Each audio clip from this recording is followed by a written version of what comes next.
கர்த்தருடைய பரிசுத்த நாமத்திற்கு ஸ்தோத்திரம். இன்றைய நாளின் தியானத்திற்கென்று தெரிந்து கொள்ளப்பட்ட வேத வசனம் சங்கீதங்களின் புத்தகம் 91 சங்கீதம் 11 வசனம். சங்கீதம் 91:11. உன் வழிகளில் எல்லாம் உன்னை காக்கும்படி உனக்காக தம்முடைய தூதர்களுக்கு கட்டளை இடுவார். ஆமென். இந்த சங்கீதம் 91 பாதுகாப்பின் சங்கீதம் என்று அழைக்கப்படுகிறது. நாம் எப்பொழுதெல்லாம் சோர்ந்து போகிறோமோ அல்லது ஏதும் பிரச்சனை, போராட்டம் என்று கலங்கி நிற்கிறோமோ அப்பொழுது இந்த 91வது சங்கீதத்தை வாசிக்கும் பொழுது நம்முடைய மனது அளவிட முடியாத சமாதானத்தையும் சந்தோஷத்தையும் பெற்றுக்கொள்ளும்.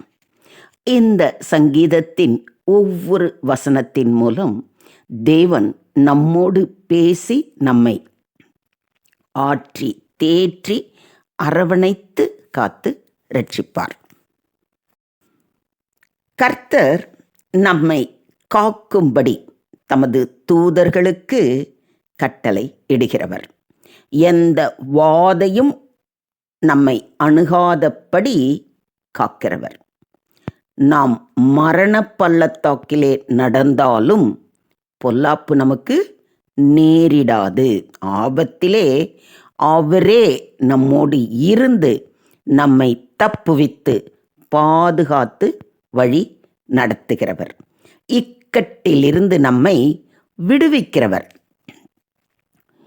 அவன் என்னிடத்தில் வாஞ்சியாய் இருக்கிறபடியால் அவனை விடுவிப்பேன். என் நாமத்தை அவன் அறிந்திருக்கிறபடியால் அவனை உயர்ந்த அடைக்கலத்திலே வைப்பேன் என்று வாக்கு பண்ணியிருக்கிறார். உன் பக்கத்தில் 1000 பேரும் உன் வலப்புறத்தில் 10,000 பேரும் விழுந்தாலும் அது உன்னை அணுகாது, ஒன்றும் உன்னை சேதப்படுத்தாது. உன் வழிகளில் எல்லாம் உன்னை காக்கும்படி கர்த்தர் தம்முடைய தூதர்களுக்கு கட்டளை இட்டிருக்கிறார். எத்தனை அன்பான தேவன் பாருங்க. எசேக்கியா ராஜாவின் நாட்களிலே அசிரியா ராஜாவாகிய சனகரிப் யூதேயாவிற்கு விரோதமாய் வந்து அதை முற்றுகை போட்டான். அவனுடைய இராணுவ தலைவர்கள் எசேக்கியாவையும் யூதா ஜனங்களையும் நிந்தித்தது. அவர்கள் ரொம்பவும் கலங்கி போனார்கள். அது மாத்திரமல்ல, இஸ்ரவேலின் தேவனாகிய கர்த்தரையே தூஷித்தார்கள். இதை கேள்விப்பட்ட எசேக்கியா தன் வஸ்திரத்தை கிழித்து இரட்டு உடுத்தி கொண்டு தேவனாகிய கர்த்தரை நோக்கி அபயமிட்டான். அப்பொழுது கர்த்தருடைய வார்த்தை அவனுக்கு நேராய் கடந்து வந்தது. என் நிமித்தமும் என் தாசனாகிய தாவீதின் நிமித்தமும் நான் இந்த நகரத்தை ரட்சிக்கும்படிக்கு இதற்கு ஆதரவாய் இருப்பேன் என்று சொல்லி அன்று ராத்திரியில் ஒரு சங்கார தூதனை கர்த்தர் அனுப்பினார்.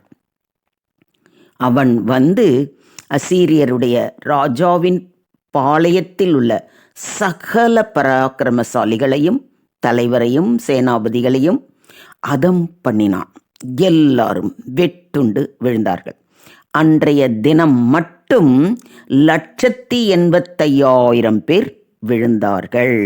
இதை நாம் ராஜாக்களின் 2ஆம் புத்தகம் 19ஆம் அதிகாரத்தில் வாசித்து அறிகிறோம். கர்த்தர் தம்முடைய ஜனத்திற்காக வைராக்கியம் கொண்டவர். உன்னை தொடுகிறவன் என் கண்மணியை தொடுகிறான் என்று அவர் நமக்கு ஏற்கனவே வாக்களித்திருக்கிறார். ஒருவனும் உன்னை தொட முடியாது. உன் தலையில் உள்ள மயிரெல்லாம் எண்ணப்பட்டிருக்கிறது. அவரே தீங்கு நாட்களில் தம்முடைய கூடாரத்திலே மறைத்து உன்னை தமது கூடார மறைவிலே ஒளித்து வைத்து கண்மணியைப் போல பாதுகாக்கிறவர். நீ நடக்க வேண்டிய வழியை அவர் உனக்கு காட்டுகிறவர். நான் உனக்கு போதித்து நீ நடக்க வேண்டிய வழியை உனக்கு காட்டுவேன், உன்மேல் என் கண்ணை வைத்து உனக்கு ஆலோசனை சொல்லுவேன் என்று வாக்களித்திருக்கும் தேவாதி தேவன் அவர். அதனால் நீங்கள் என்ன பண்ணுங்க, பயப்படாமல் கலங்காமல் இருங்கள். ஏன்னா அவர் உங்கள் வழிகளை அறிந்திருக்கிறார். இரவிலே நிலவாகிலும் பகலிலே வெயிலாகிலும் உன்னை சேதப்படுத்தாது அப்படின்னு அவர் வாக்கு கொடுத்திருக்கிறார். அவர் எல்லா இக்கட்டான சூழ்நிலையையும் மாற்றி உங்களை சுகமாய் தங்க பண்ணுவார். இதையும் விசுவாசிக்கிறீங்களா? அன்று மோசேயின் தலைமையில் இஸ்ரவேல் ஜனங்களை வழி நடத்திய தேவன், வழியில் உன்னை காக்கிறதற்கும் நான் ஆயத்தம் பண்ணின ஸ்தானத்துக்கு உன்னை கொண்டு போய் சேர்க்கிறதற்கும் இதோ நான் ஒரு தூதனை உனக்கு முன்னே அனுப்புகிறேன் என்று வாக்களித்தார். இந்த வசனத்தில் 3 காரியங்களை குறித்து வாக்களிக்கிறார்.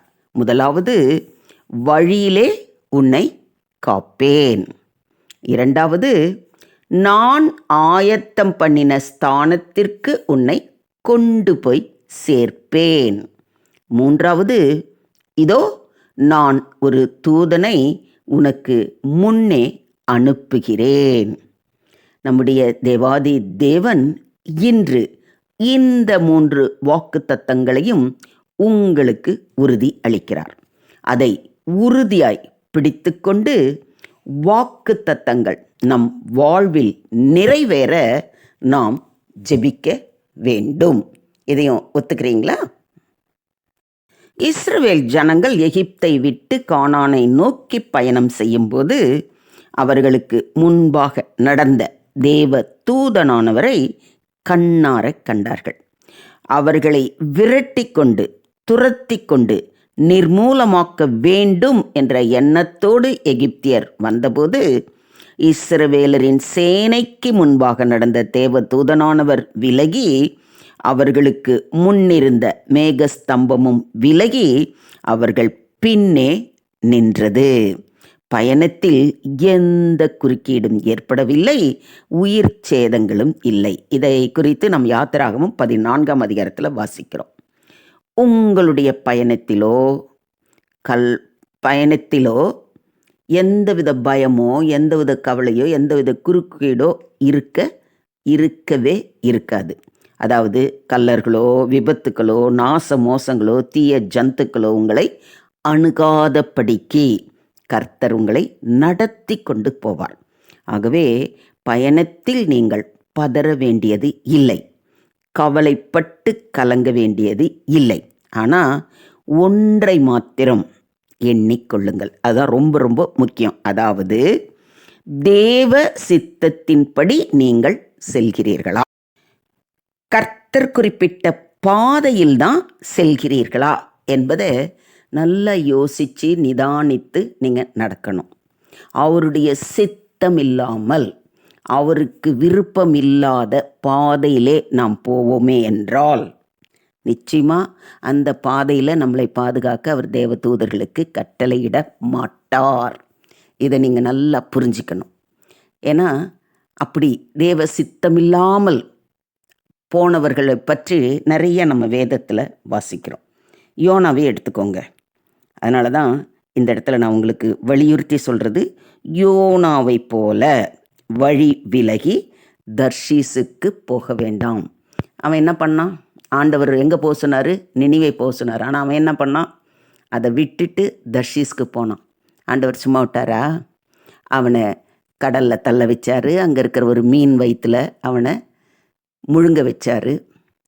அங்கே போனதுக்கு அப்புறம்தான் அவன் தான் செய்த தவறு, அதாவது ஆண்டவருடைய வார்த்தைக்கு கீழ்ப்படியாமல் நடந்தோம் அப்படிங்கிறதை அவன் உணர்ந்து வருந்தி மீனின் வயிற்றிலேயே ஜெபிக்கிற, ஆண்டவரே என்னை மன்னிச்சிருங்கன்னு. அப்புறம்தான் ஆண்டவர் என்ன செய்தார்? மீன் வயிற்றிலிருந்து அவனை வெளியே கக்க வைத்து அதற்கப்புறம் தேவ சித்தத்திற்கு ஒப்பு கொடுத்து நினிவே பட்டணத்துக்கு போய் அந்த ஜனங்களை எச்சரித்தான்.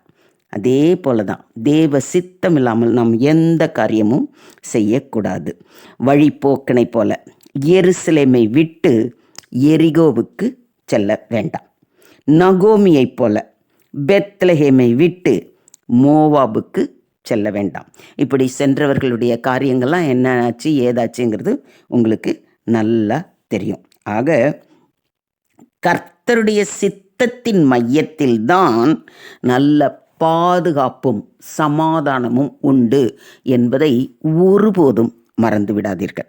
அவருடைய பிள்ளைகளாய் அவருடைய வார்த்தைக்கு செவி கொடுத்து அவருடைய சித்தத்தின்படி நடக்கும்போது நிச்சயமாக நம் வழிகளில் எல்லாம் நம்மை காக்கும்படிக்கு தம்முடைய தூதர்களுக்கு அவர் கட்டளை இடுவார். அவர்கள் உங்கள் பாதங்கள் கல்லில் இடராதபடிக்கு உங்களை ஏந்தி கொண்டு செல்வார்கள். இதை விசுவாசிக்கிறீங்களா? இன்றே உங்களை அவருடைய கரத்தில் முற்றிலுமாக தாழ்த்தி ஒப்புக்கொடுங்கள். அவரே உங்களை ஆசீர்வதித்து வழி நடத்துவாராக. தேவனுக்கே மகிமை உண்டாவதாக. ஆமேன், ஆமேன், ஆமென்.